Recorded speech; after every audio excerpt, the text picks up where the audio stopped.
Welcome to the APL show. This is Adam Botsevsky speaking here, and with me I have my co-host. Hello. This is Richard Park.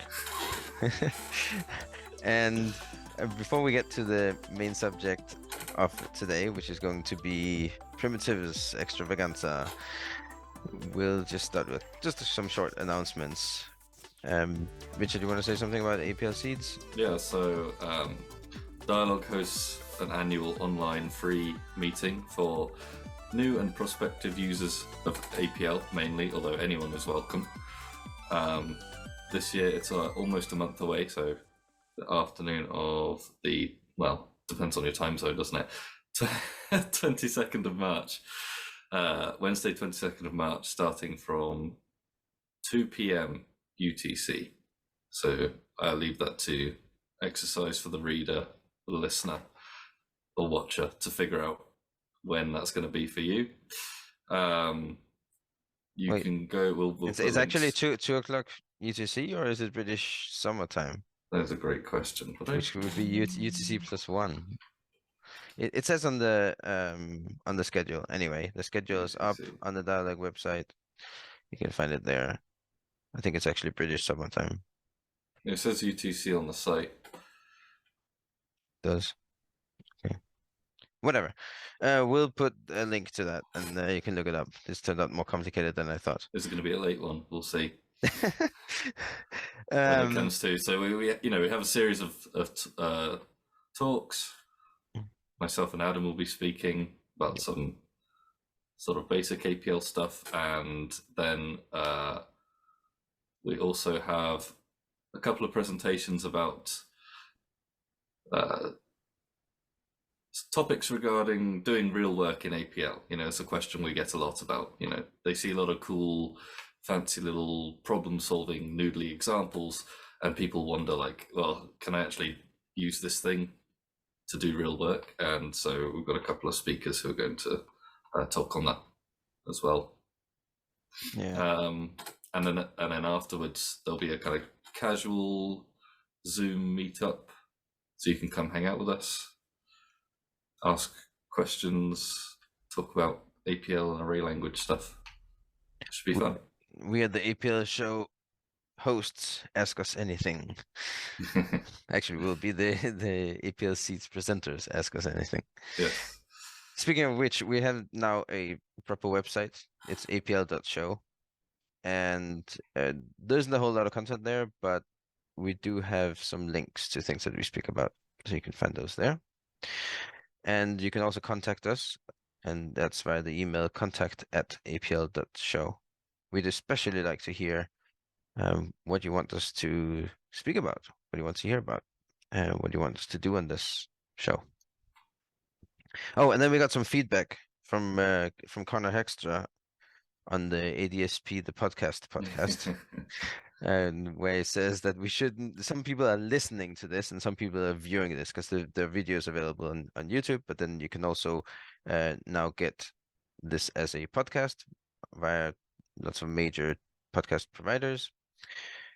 But for those that are listening, it's a little bit hard to follow if we're just speaking about code and that we're showing on the screen, but that they can't see, especially if you're not even speaking out what the code is, just saying, oh yeah, look at that, that's nice. We should probably try to avoid that, or at least speak out what it is. Yep. So with that, let's try to speak out. So we're going to speak about these primitives. That's the idea. And at least in the APL world, I think people put a lot of significance to how they look as well. So we'll do our best in describing how they look if you're not showing them. And I thought about an interesting introduction to this is that constraints can foster creativity. So they say, yeah. Yeah. That's what they say. At least I find so. I love going into a kitchen that has very limited amount of and a limited set of ingredients, and then figuring out you're gonna make dinner. We have to only use these ingredients. It's also really useful, isn't it? Because otherwise you can get kind of choice paralysis, and you can have too much and you don't even know where to start. So it is good to have these sorts of constraints that force you to get into problem-solving mode. Yeah, just look at all the problems people have when they have a genie in a bottle and they can wish for anything. Right? What are you gonna wish for? You have once you have some constraints, you can't wish about love, you can't wish about right? Then it gets a bit easier. Um, and so if we look at the major APLE array languages, Right. they each seem to have, even if it's not really official, seem to have some constraints as to the vocabulary of primitives, because Hmm. otherwise you could have as many primitives as you could think up, right? And there are code golf languages there where they, well, if they, because they also have constraints, actually. We can get back to that, where they have lots and lots and lots of built-ins, or you could have languages like mathematical Warform language that has a built-in for everything. Um, but so it seems to me that the constraints at least have become for APL that we want to be able to type these glyphs on a normal keyboard. And every normal key, meaning a key that would normally would produce a character of some sort, can in addition produce two special APL characters. So normally you have like a shifting key or a prefix key, and if you hold or press that, and then you press the normal key, then you get some symbol. So for example, you have some key for that. They call it the APL key, and you press that with E, you get an epsilon, and with Shift E, you get epsilon underbar. And once every key has been given two different symbols, plus maybe some of the ASCII symbols you can type directly on the keyboard, then the Hmm. vocabulary is full. We can't add anything more. And that I mean, kind of that was the needs some perspective. one of the touted one of the constraints they talk about with K, right? Right. Supposedly uh, is basically deciding, oh, we've only got the glyphs that are on the ASCII keyboard, so that's what we've got. I mean, as a result, there, I think there's like a lot of overloading, even more than the two for APL, isn't there? Sometimes. Well, it's not just monetic dyadic overloading, but yeah, they have Oh, I type-based guess you're talking about overloading. the symbols, whereas then, yeah, the arguments or whatever the Yeah, contextual. APL doesn't generally do that to use the no, well, I mean, I don't think it No, ever we do because uses. we've got these operators where they'll have slightly different Well, definitions depending on that's if it's arrays or functions. yes, but that is not a difference as to a value of an array. We never, or which particular function, is it a monetic function, is it a dyadic function? It's just function or array, which are entirely different syntactic classes in APL. Yes. Whereas in K, you could have a primitive that acts entirely differently depending on whether it is given a character argument or a numeric argument. Yeah, I see. That will Right. not happen for primitives. It could happen in APL for system functions, but Yeah. not for primitives. An example, I think, in K is there's an overload between base conversion and text splitting and joining. Oh, okay. And so if it's character, then you split and join on this separator, and if it's numbers, then it's encode decode type thing. And Right. Right.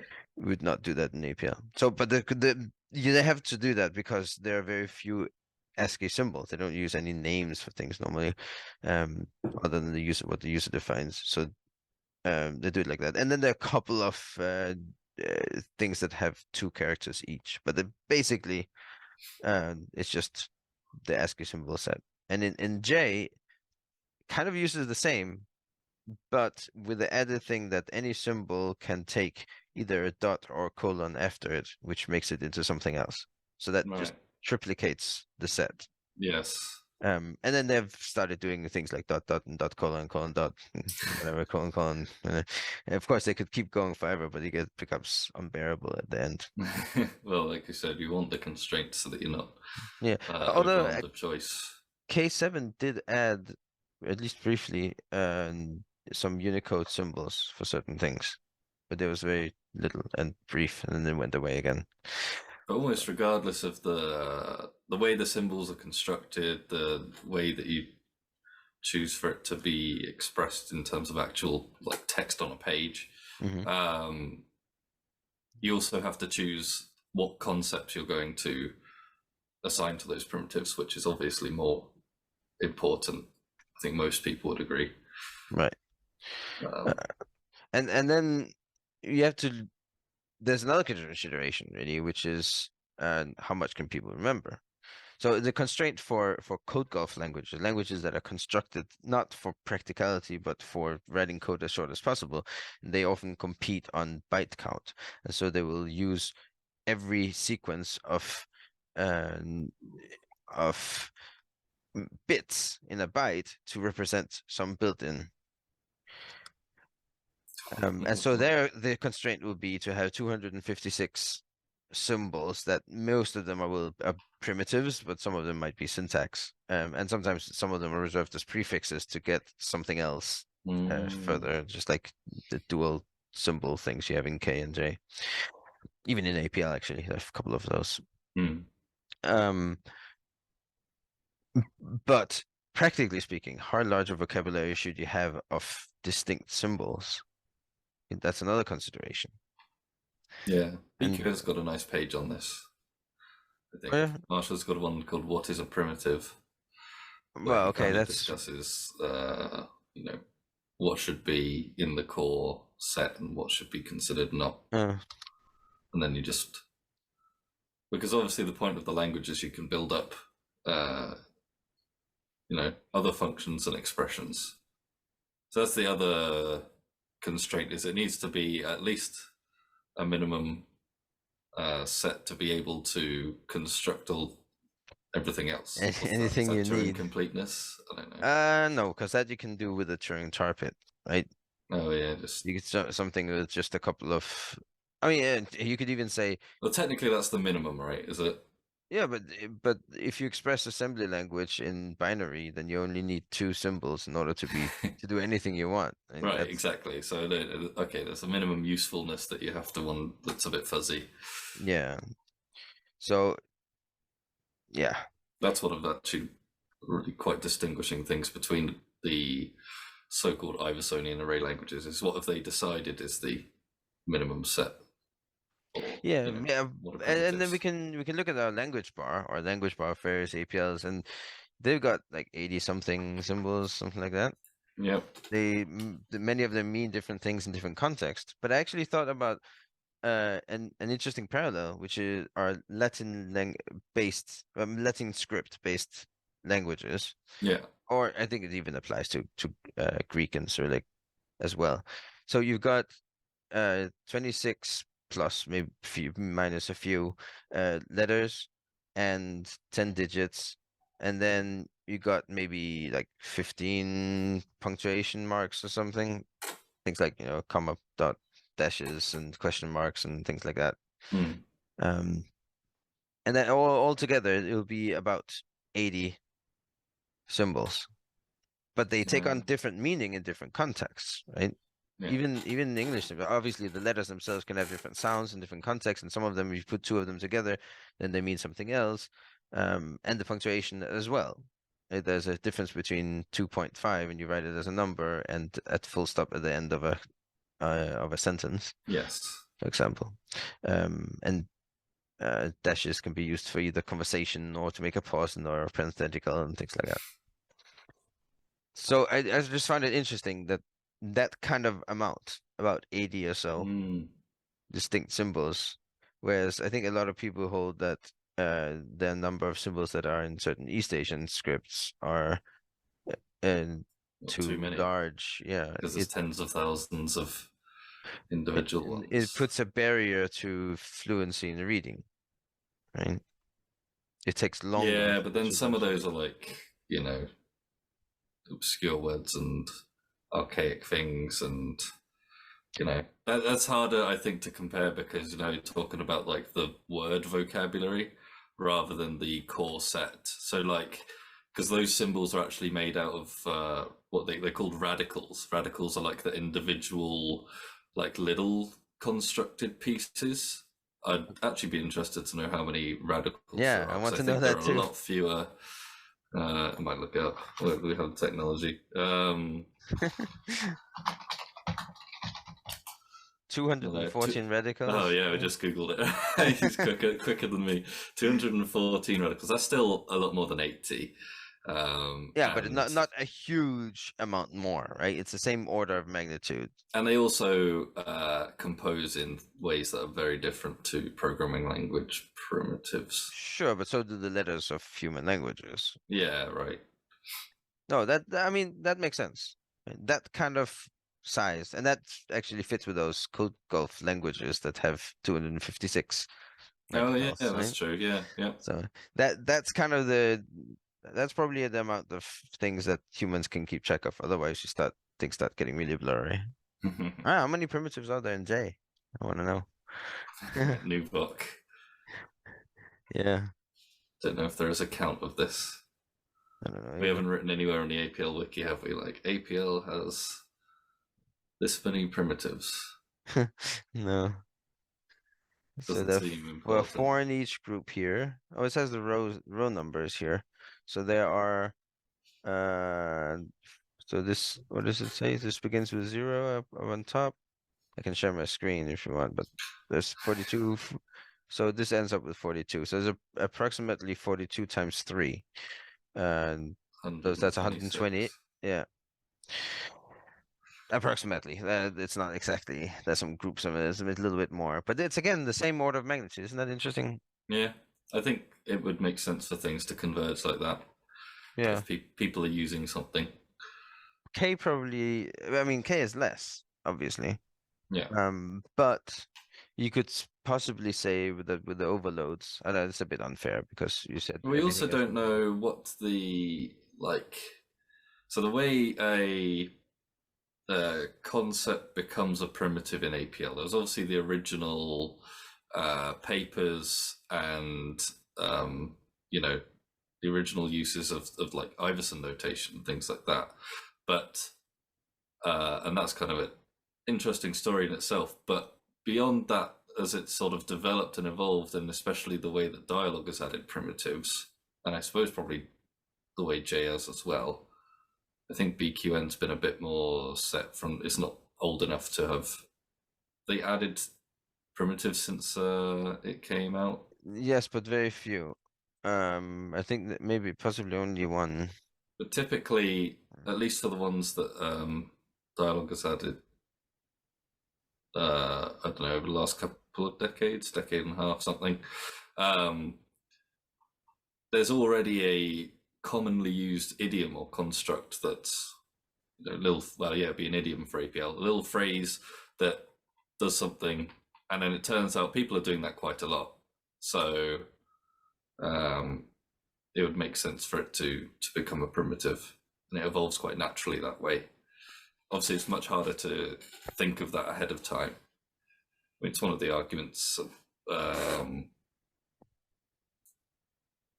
against the fact you can't assign symbols is that you can't then play with the language very easily to develop your own ideas. Obviously, it would be confusing if everyone had different definitions for primitives, but what I mean is when we're talking about this core vocabulary as well, when you'd say like K has less, I wonder K has fewer primitives, but I wonder how many things are like very common little K and Q patterns that people use so often that it might as well have been a primitive. Ah, I see. Oh yeah, sure. Uh, like I don't know if these are the right words, but like select where. In APL Mm, we have replicate or compress.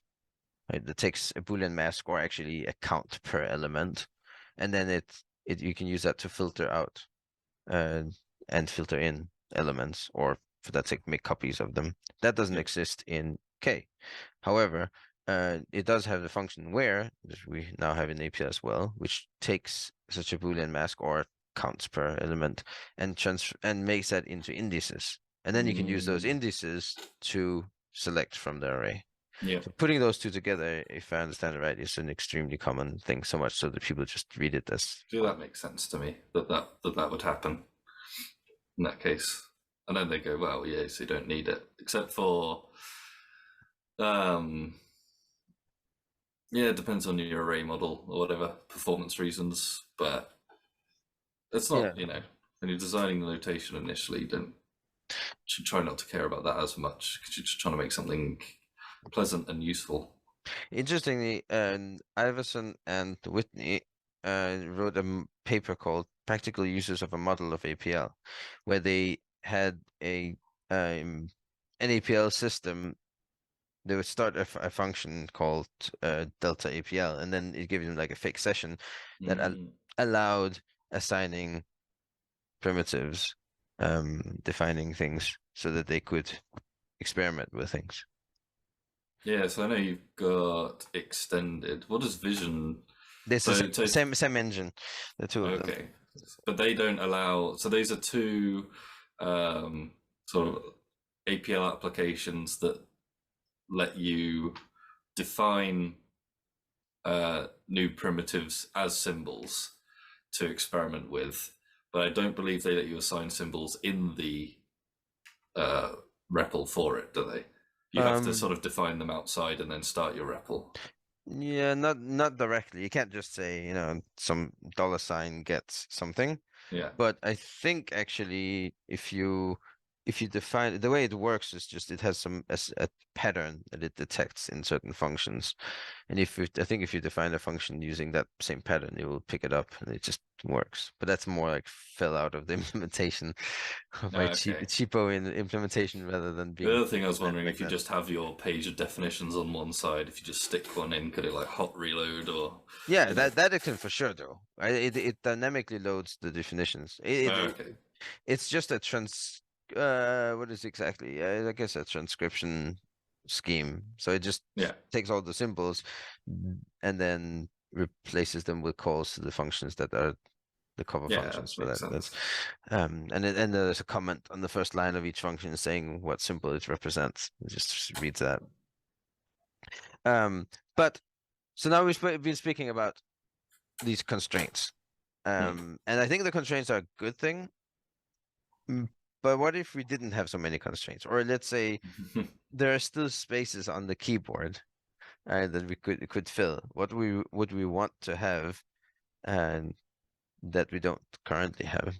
As you've mentioned, extended a dialog APL and the APL vision, and which are these repositories I created, including some models so you can actually play with the definitions um, of potential extensions to dialog APL. And interesting enough, it had to when you spoke about allowing assignment to symbols, it would be annoying if then the symbol later gets a uh, another meaning, which is exactly what happened with my extended dialog APL. I had given meanings to the monadic forms of all the comparison functions, the scalar comparison functions, Okay. and then dialog version 18.0 came out and gave a different meaning to one of them, breaking my entire scheme. Right? So it's That's not, a monadic not equal, is it, for yeah, that unique mask, exactly. And which then represents a Boolean mask where a one is the first occurrence of a given major cell. yes, Yeah. which means if you take that mask and uses it with compress on the original array, you get the unique. Yeah. And I had Now given that we have that, we don't need unique. Sweet. Let's just. well, that's interesting because I asked Roger Huey about that, and he said uh that he would still define unique even with that. Yeah, that was a weird one with. Sorry to go on a tangent before we come back to what we'd like, but I guess that's what this is. Um, but learning that in K, the max and min are overloaded, or not overloaded, but the extended domains of logical or and logical and for Boolean domain, whereas It's in the other way around, APL, no? That yeah, they well, they whatever. they don't they So- don't have and and or. They only have max and min, and they use those for oh, okay. I thought you bar. meant I got the respective ordering of them the Oh, wrong way around. I can't think off the top of my head. Hold on. You can think through it. So if one or zero, that's going to be max. Okay, yeah, because the highest one is one, and if you order them together, you get one. But whereas in APL, the extended domain of uh, And or an or. and, so that is the other way around, Mhm. is greatest common divisor and lowest common multiple Yeah. uh, for integers. But they both work in that way. Like they both when you take those two set pairs of concepts down to the Boolean domain, you get logical and illogical or. Except for the identity element.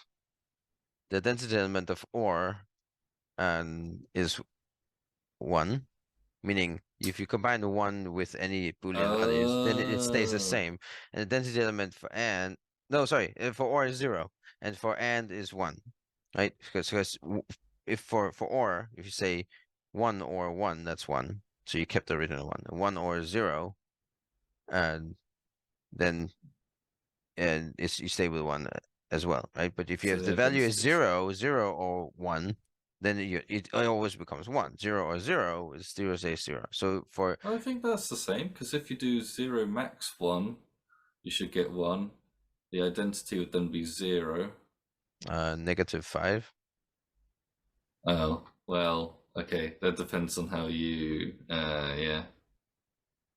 But it's worth Also, a it should be the lowest. It should be negative inf yeah, negative infinity. infinity for maximum, and minimum is Yeah. maximum Okay. in value or infinity.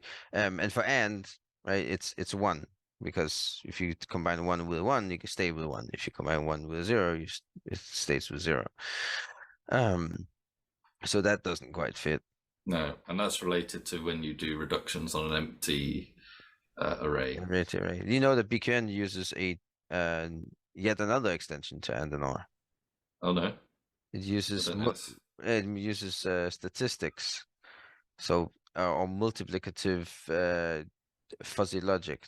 So and is the same thing as times, which it is in the Oh, Boolean domain as I well. forgot there's this one as well. And Yeah. then there's De Morgan's laws. They say that uh, that or is and under not. Hmm. So and That's right. and not can be defined as subtracting from 1. Okay? So 1 minus 1 gives 0. 1 minus 0 gives 1. And then you can but then it works out nicely for probabilities, right? If there's 70% chance of rain, then there's 30% chance of not rain. So that's Hmm. 100% minus that. So 100% is 1, right? So 1 minus 0.7 is 0.3. And with that together, oh right, and then you can say if there are 50% chance of rain and 50% chance of me carrying forgetting my umbrella, let's say, then there's 50% of 50%, 25% chance You get that wet. I'll get wet, right? And, and then Right. you can, so based on that, not being 1 minus and being multiplication, then you can define the entire set of Boolean logic that way. So that's another extension. Uh, That one does fit with the um, identity element. So yeah, I see. Pretty nice. That's quite funny. Although, yeah. So you um, expressed De Morgan's law of Boolean hmm logic using one of the primitives that. Well, this is yeah, it one of gets the interesting. primitive. One of the primitive. I know. I've thought 3 steps ahead, and now I have to backtrack to express it using my mouth, which is very.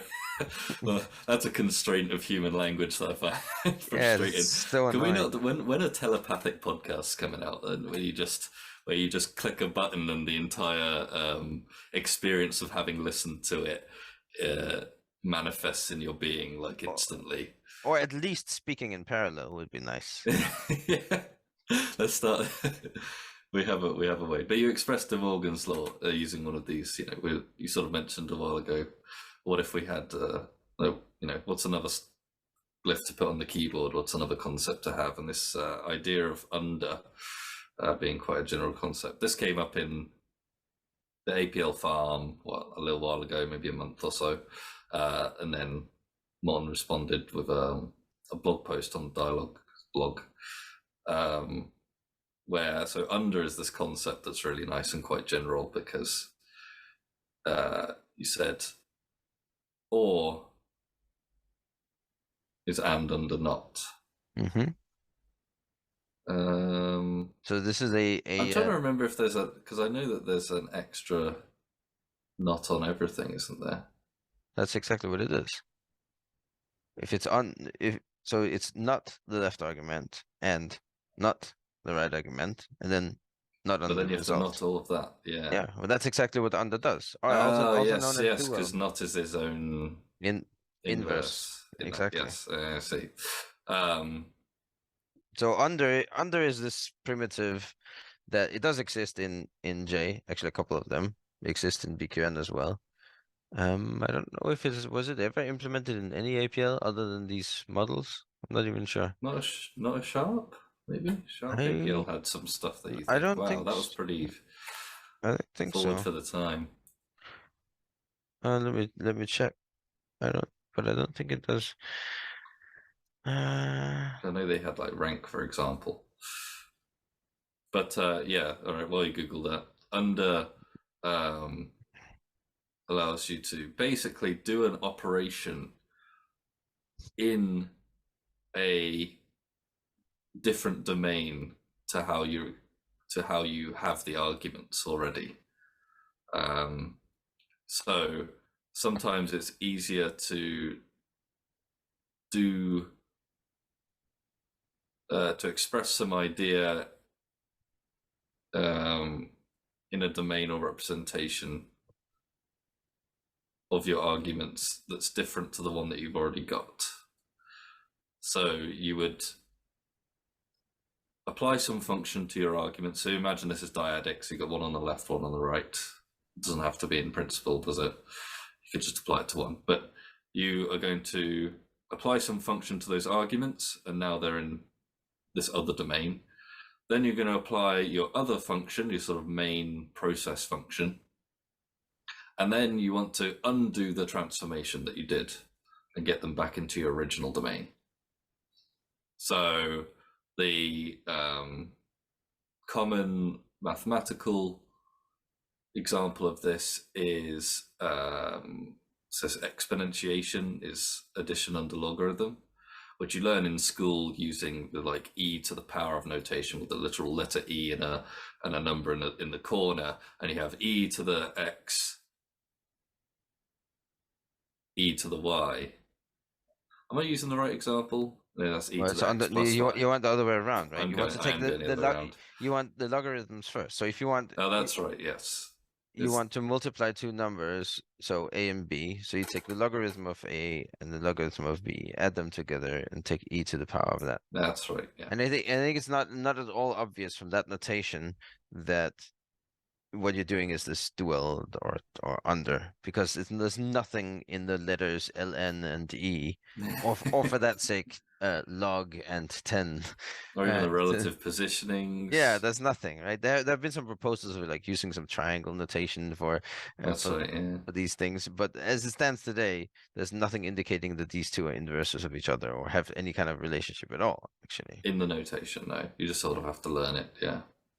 Um, And then the non-mathematical example is like, or there's a few of these, but Roger Huey apparently liked surgery under anesthesia.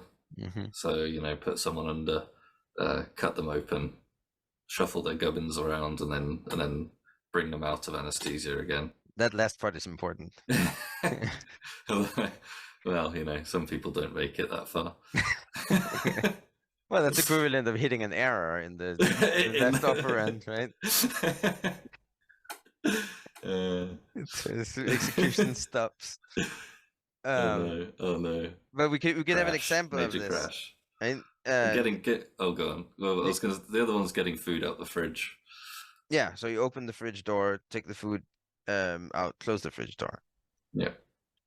Um, Although the only problem with that analogy is that you don't really do the transformation on the food. You're doing the transformation on the fridge, and then you're yeah, applying the function to the food. no. It's the fridge that's the subject here.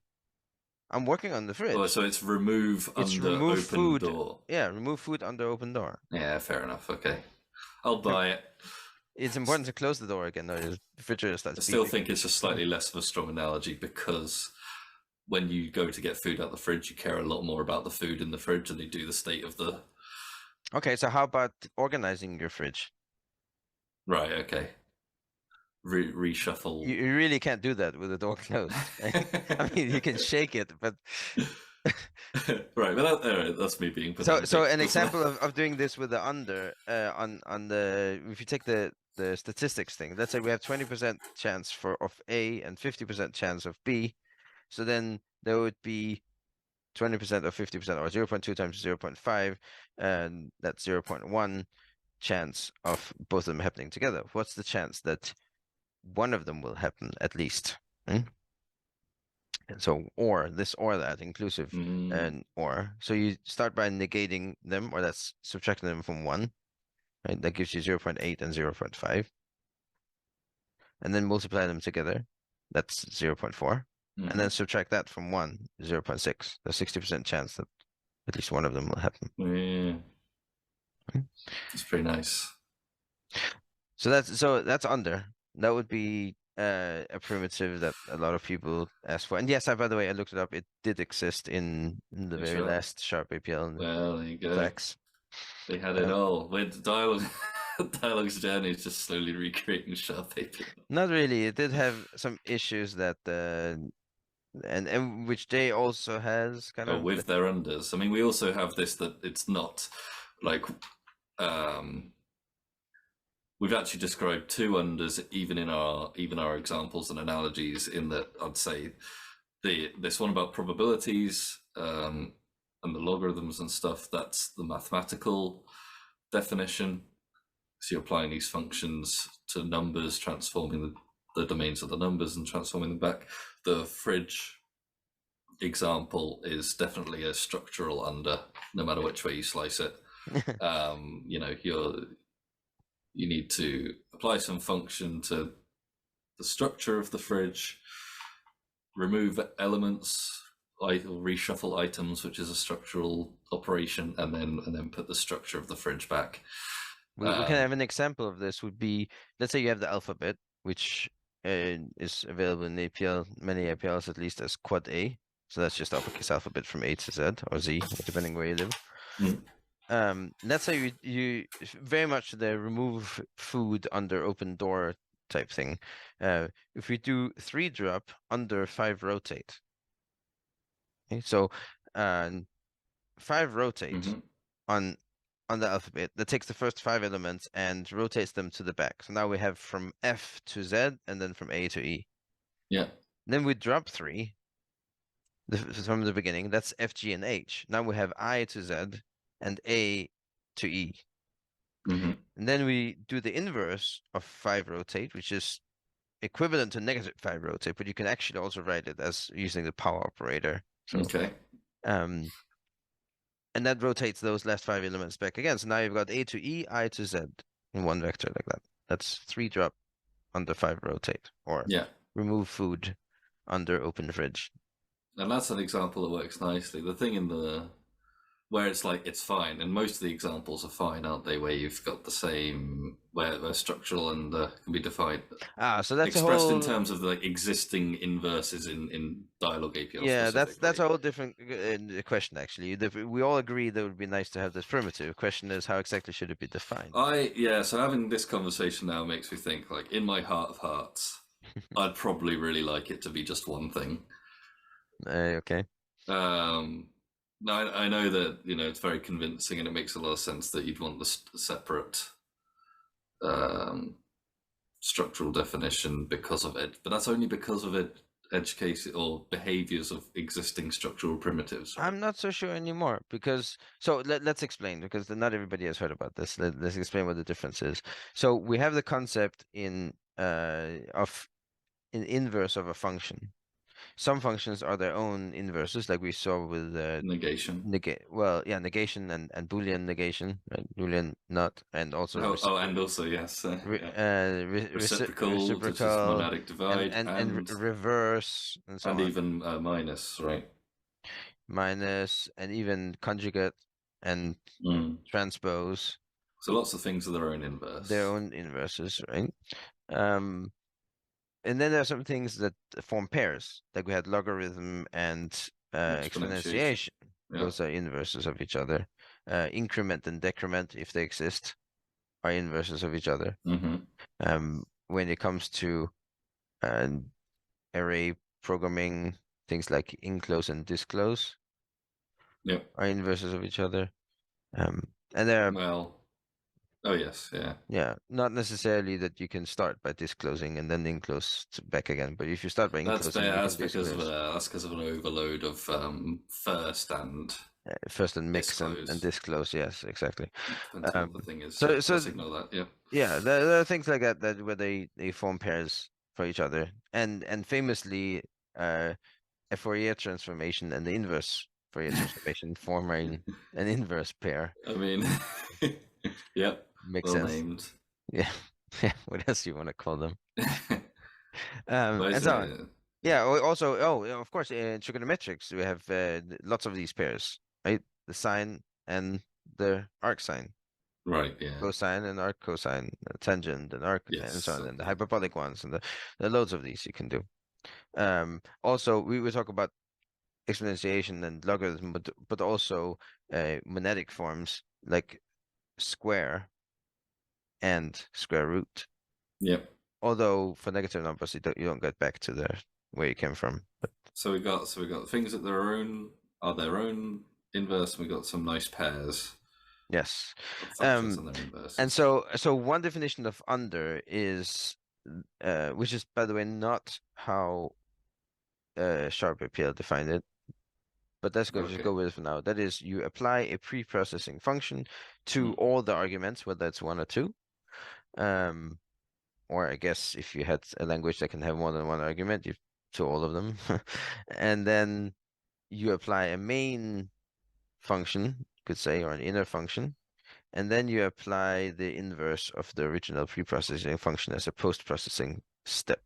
Yeah. Okay, so we had with the rotation and the dropping, and we start by rotating 5 steps, and then we do the main function, which is just dropping 3 elements, and then we rotate back again. The Yep. inverse of rotation is backwards rotation. We could also have done it with reverse, right? If I had done 3-drop under reverse on the alphabet, then we Yeah. reverse, we get Z through A, drop 3, that's Z, Y, and X. Then reverse back again, we get A to W. Yeah. Hmm. That's it is easy to understand what's going on. And it treats the two arguments, if there are two of them, or all the arguments, treats them identically. And then there's something called, or that we call at least structural under, which where the Mm. preprocessing thing is not something that changes the value, it's something that changes the structure or selection. It's like you extracting something, doing some manipulation of it, and then putting it back again. Mm. Okay? So for example, that you would say reverse under 3 take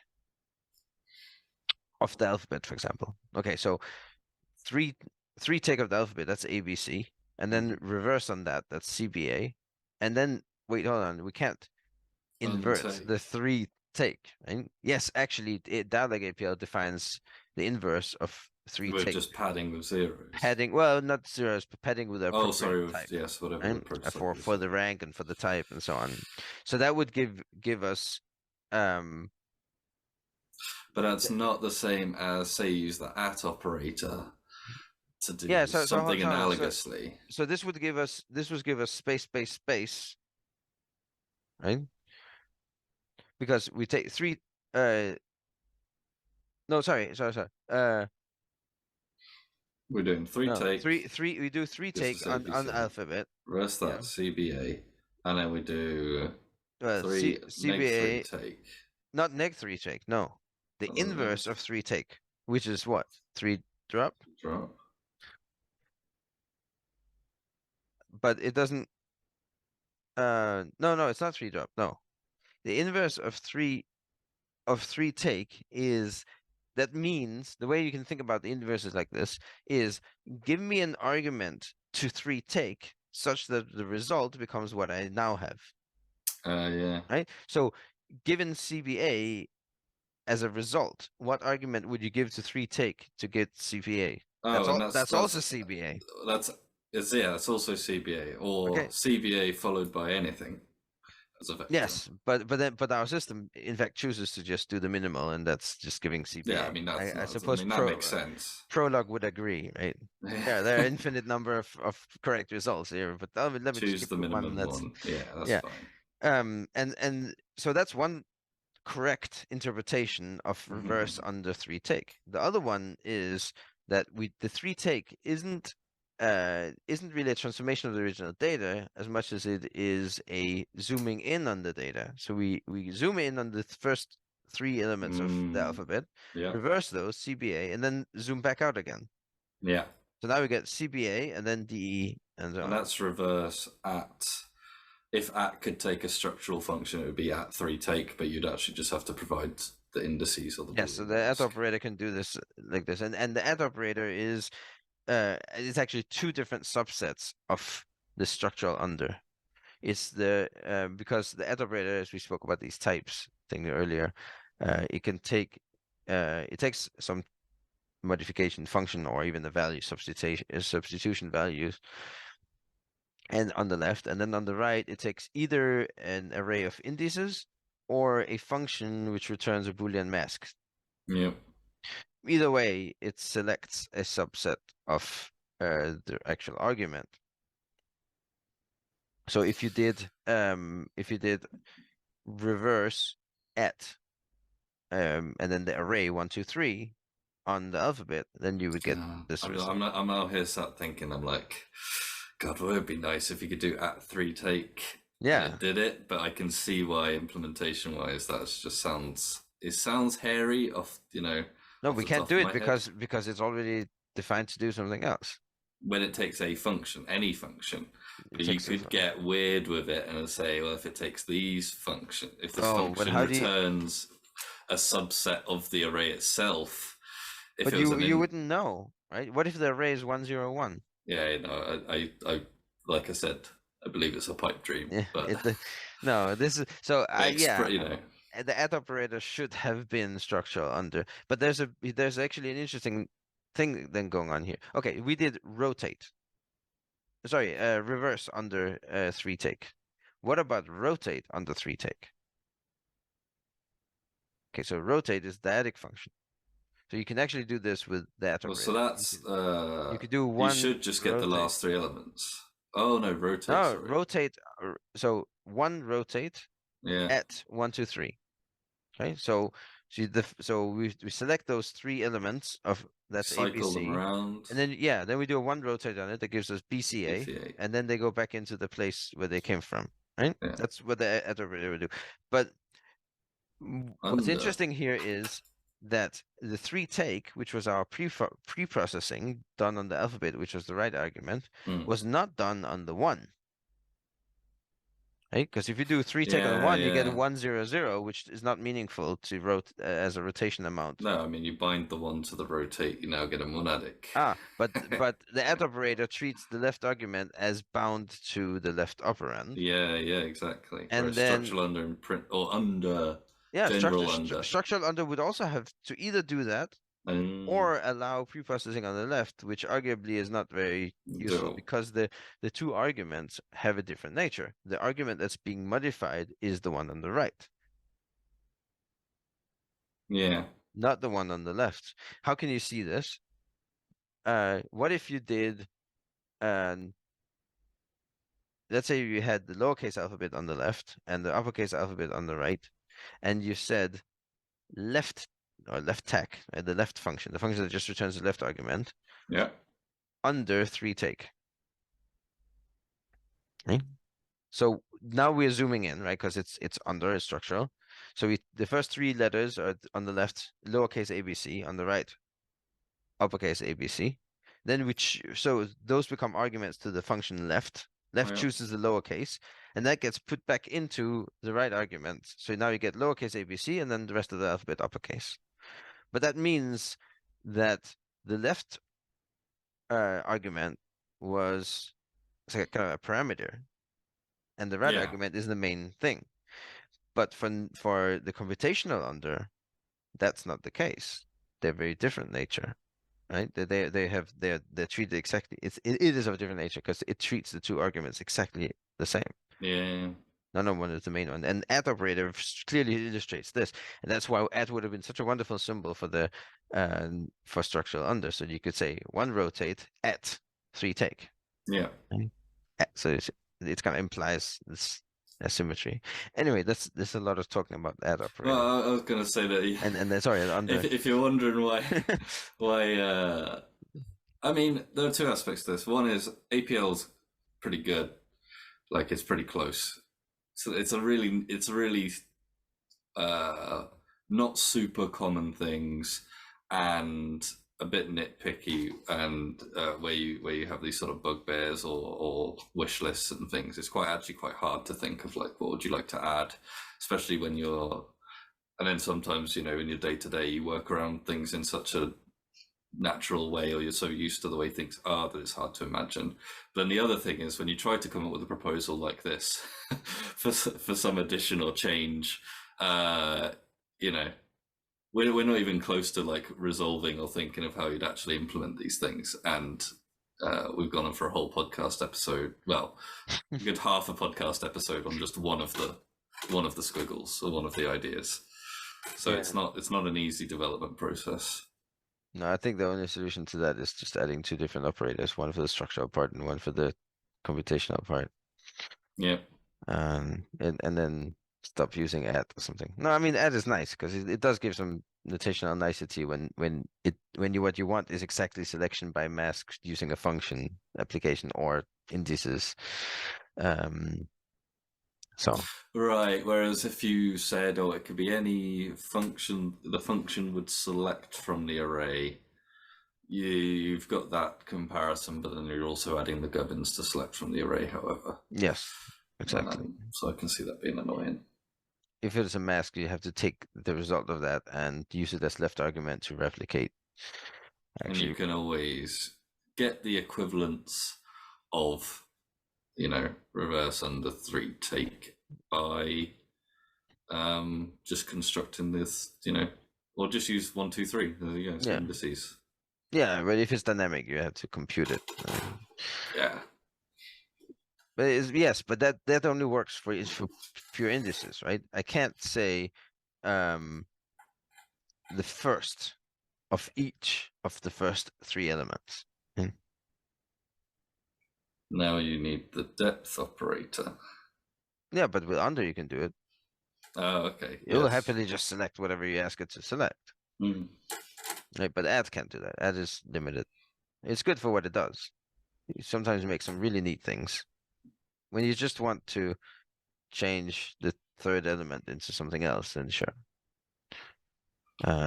Changing it, I was about to say it's the first element, but that would be really neat in under as well. You just do under first. Yeah. But anyway, that's under. Under is definitely on a wish list. Something you would want to have, right? Yes. But there are other things as well, and my position is also that for the computational under, the mathematical one, you can always express this that fairly simply, just writing out first this way and then that way. The structural one, that's not the case. It's not so simple to modify your code and to modify your arrays in this way. Mm. Yeah, you just have to do a couple of steps if you haven't got one that comes out nicely in add. Should we look at some of the other? I was wondering whether we should save that for next time. We'll do a whole series of things we'd want to. I mean, that was a pretty meaty one to start with, but it's also the one that's like the one that comes up a lot. It comes up a lot. Conceptually, it's like, yeah, that would be really nice. Whereas the other ones are kind of like. The other ones I can think of right now that we talk about, apart from the 3 primitives we've been proposing internally, not just internally. I spoke about it at Dialogue 22 user meeting. But the ones that are arguably closest to reality, under is conceptually, I think, like the most appealing. You want that. You kind of want that apart from for the like urgent or I don't know. It's complicated. The reasons why the ones that are proposed are like they are is because I guess they both are things that we'd quite like right now. You'd quite like that, but also in terms of implementation practicality, they're quite close to being they're quite feasible. Like we see a I path to doing them. I think Under's lot. people want something simple they can actually use day to day rather than something big and fancy. Right? We added the stencil operator lately. Right? It does some things really well, but it's very specific what it Yeah, does. yeah. And if you're not doing that, then you probably You don't never need it. use it. Yeah. And you could even say that about existing primitives, right? How often do you use the domino symbol or No, I always quad think about that divide, one. matrix division, or matrix inversion, right? Barely ever. And if at the time they had added the concept of inverse application of functions, they probably wouldn't have added it because it's just the inverse of their Matrix inner multiplication. products, yeah, the plus dot times. Right. So it's literally, if I remember right, plus dot times commute power -1. Yes. Yeah. Um, Although then you want the identity matrix for the inverse, but yeah, it's not. Well, the point is you'd write it. Well, you might write it as a part of your little maths DSL or something. Exactly. I mean, we're talking about. I mean, the whole thing is a handful of characters rather than one character. But is it really that often that it comes up? Exactly. That's the other thing that determines what the primitive is. Mm. Um, but You I could, think I think that's still, even with all those other little things, I think that's enough uh, to go on another time. I reckon we've been what? on. Do you reckon we've been talking like an hour? I don't have time. Yeah, almost. So let's just quickly go over those three that I presented in a Dialog 22. Yeah, sounds good. So those were the select function, which and it's very, very simple. It's just you give it some indices and then it selects those from the from the other argument. But That's I all guess it does. it's the gap it was, the need it was filling, or is filling is. Can you put it this way? Square brackets, you can do all the types of indexing, Well, but you we have define three types of indexing you can do, right? The normal indexing, okay. then the scatter Choose indexing and reach indexing, right? right. So that's like rectangular sub arrays of an array. Yeah, That's the simple indexing with semicolons in the square brackets. You've got choose indexing, the scatter point, which is a nested array of indices, and it just picks out individual elements. So you have to specify them all down to the exact address of the them. scalar, yeah, level. And then reach indexing, which is going into a nested array. So you're not only having the orthogonal positions in the hyper rectangle, but also the depth. So you can choose the second element of the fourth element. Yeah. Yeah. And so Uh, but those there is three not. different ways of using square brackets, they don't all have equivalents in using functions, and sometimes that's what you want. They not. I mean, yes, you can always express them using functions, but they don't have one-to-one, or I mean, they don't have single functions that do the They same don't thing. have a single thing. Do they have? I know that reach is pick No, but only and one. simple is Only squad. one. Oh, you can only pick You can one. only pick one element. You can't pick multiple Uh, elements, right? And that's both reach or whatever. Both what's it called, scatter and reach, but only one. mm, Hmm. And then you can choose um it's like this, what did you call it, slicing, right? Subsets of along various yeah, axes. that's the simple That's indexing, the the first one. indexing. We call it the index function, which intentionally looks like the square brackets have just been squished together. Yeah, So this like tall, narrow the rectangle. squad, the squished quad. Squish quad. It's not actually a squish quad. It's actually squished brackets. Yeah, Um, it just looks a lot like a quad that was yeah, squished, but it's actually braces stuck together. it's actually taller than the quad because it go just like square brackets. It goes below the line. and possibly above the Oh, line because it is square brackets yeah, that are just squished together. Um, so and that one can technically do the normal selection thing where you want this major cell and that major cell, but then you have to enclose the indices because it's expecting one list of or one array of indices for each axis. So if you only want to index along the first axis, then you have to enclose it. That's really awkward notationally to do that because yeah, this is something you really want to do very often, and it means that a lot of constructs where you want to use um, a selection like that become very awkward because you have to enclose all the time. So that's the select function. And yeah, then you mentioned the depth operator. yeah. The depth operator is just like the rank operator, which may not be familiar to the listener. But what it does, it specifies how much you want. So basically, it iterates over or recurses over the array, and then applies a function at certain depth, whether it is relative to the entire array or whether it is subarrays that have this particular depth. So it will go down, dig into the array until it finds things that have that depth. That's really useful for various I like the. I utilities. think maybe you were describing this to Silas or something, but like the. Oh yeah, because he was asking about Trav, and it's So you express the depth either as from the outside of the whole array, how many levels in, or from the deepest node, how many levels out. That's not the deepest node, but from every node. Oh, from every node, how many Right, levels any out. any leaf node, because you'd have it locally here in the array. You could Ah, have it yes, that a makes more sense. shallow part, and then over somewhere else you have it more deep. But it Um, will be relative to those depths. So it'll be some kind of let's like the say, seabed, levels yeah, let's say we have going up a and down. giant array of text, but it's not uniform, right? Let's say it's a big matrix with some text fields. Some of them are just plain character vectors. Some of them are vectors of character vectors. Some of them are maybe even nested more. Maybe some of them are character matrices. And I want to reverse the text itself. Right? That means text I consider something that's the last axis, right? The horizontal sequence of letters, and I want that reversed everywhere because I don't know who I'm dealing with some right to left stuff. Um, so what I want to do there is I want to reverse at the depth of 1.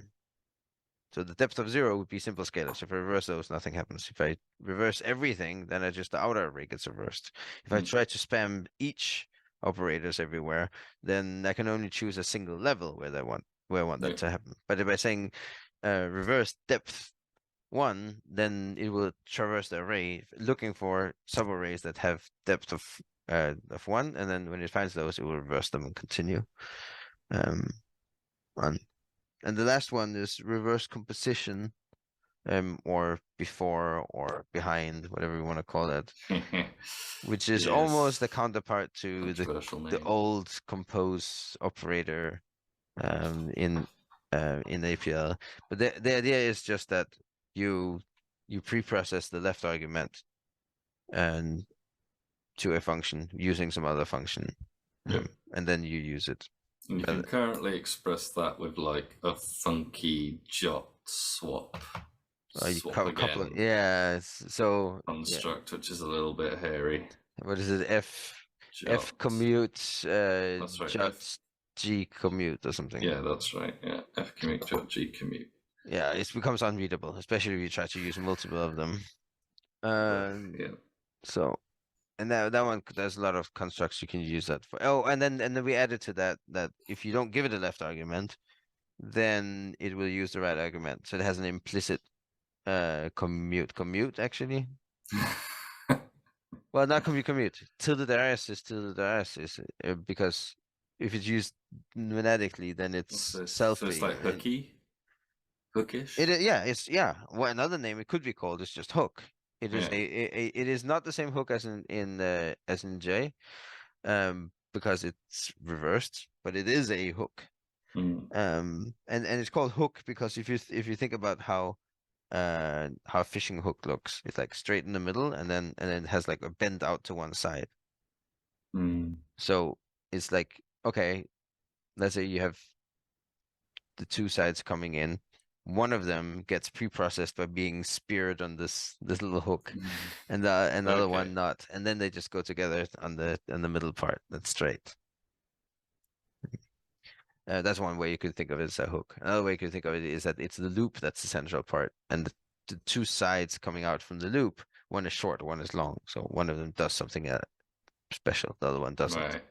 It's a it's a hook.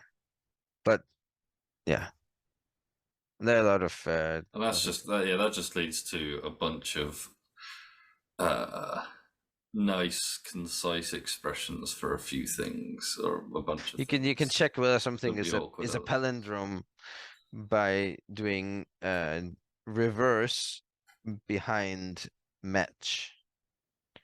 Right? So that it's a hook. So it's the main function is match. Which we currently express as a train with attack. That's one way to do it. So but which way do on which side of the match do you put the reversal, left or right? Yep. So and I actually like it that there's only one. There would only be one hook operator, because then we don't have that issue. Which side should you put it on? There's only one side you can put it on. So the idea here is that the main function is match, and then we use the same argument, the input, say race car, on both sides, but we pre-process on the left with a reversal. So race car reverses to itself, and then we match it up with itself. It's true. Right? Um, so and you can do obviously you can do any of these things already. Right? It's just ranging from awkward to awkwarder. Definitely the most awkward thing to do today would be what the depth operator does. Then you have to recurse by hand. Yes, Always I'm hairy. currently playing with some things that are. So there's like some internal discussion about like how to handle trees, which are nested structures. Oh yeah, right. But essentially, and then that's what nested arrays are as well, right? So you've got lots of options. A nested vector is like a close analogy to like a traditional kind of tree idea, or like a vector of nested vectors, whatever. Right. But what about like nested matrices where you've got a shape on top and stuff? The reason I'm thinking about this is some kind of simplified GUI framework where the shape of your page is actually the shape of an array you construct. But it's very much just less than an idea in my head right now. But when I started playing with it, I was like, oh, do I need to like traverse? So I ended up building those, the recursive version. You just sort of say, are we at depth 1? If so, do the thing. Otherwise, Right. delete and go down. That's like a typical recursive traversal thing. But then I'm like, oh, but can I do this using depth parent vectors? Oh, but then how do I care about the shape? Do I have to treat those things in the asshole orthogonal? Because now I do it in Ravel. Now I'll do it in Ravel order, and I'll keep the shape separately. So I end up with this kind of new array type it's a flat representation implementation of a nested matrix or vector, where you've got the shape and then you have the tree that describes the depth of the ravel of elements. I think that's probably going to be feasible. Whether it becomes pleasant to use or not, it remains to be seen. Yeah. But when I was making those, little recursion things, I did think, oh, depth has been cool, because then I can just do shape, and then my function with the depth 1, boom, sorted. Maybe I should whip that out to play with, because you've got the models there. Yeah. So while I'm developing this thing, which is very much in a just playing around state, I could definitely use it and see if it is nice. There are other things you can do. There are sometimes you want to like traverse all the x's of an array. And then maybe with a function that increases the depth. So let's say you want to partition a matrix into little sub matrices. Oh, like So the you want to, quadrants, the yeah, so you squares. want to partition it along one axis, then you want to partition each one of those along the other axis. So notice Mm, here that it's each one of those. But that problem is, once you partition it once, then the depth increases by one step, and now you want to apply the same function on each one of them.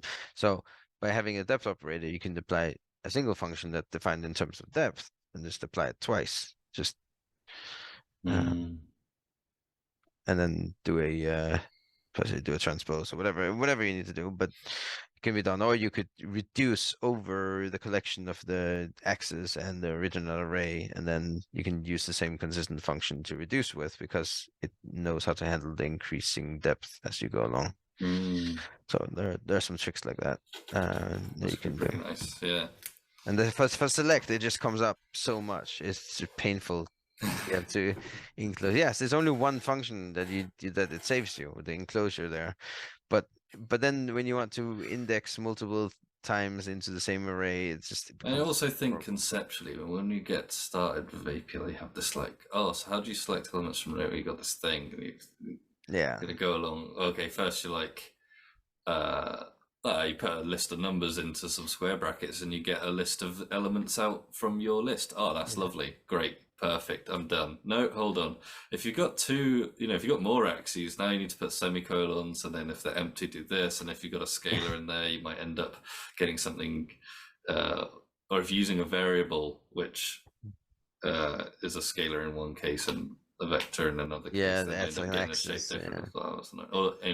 Or okay, select wouldn't actually help that, but the point is that like, uh, for the simplicity and the constraints you get in APL, certainly at the start, indexing is a bit of a hairy topic, and then when you add depth on top of that, nested stuff, and then so that's fine. You've sort of maybe been shown that just with square brackets to start, but then you start seeing all these examples with like, now you've got pick and then squad, and you've got and they behave. Like you say, you've got these fiddly things around there, and you have to. It's just a sort of rabbit hole of fiddliness you have to but navigate. this function would do what you expect it to do. That's I'd what say that it's that's what I was just thinking. That's what intuitively I'm hoping it would perfect. simplify those explanations as well. Yeah, yeah. I think it will be met with a lot of usage. Yeah. So, well, I thought we were going to go over a whole lot more, but time's up. And, we've probably we can continue this now. We've got material, and if you do not want us to speak about uh, what primitives we would want to have and what just would be nice, then contact at apl.show. Let us know what you think we should take up. Yeah, we do have a big page of like vague ideas, but I Yeah, the think some of problem those is I they're need to read vague. in. Yeah, Fine. cool. Thank you for listening. Thank you for speaking with me today, Adam. Yeah, thank you.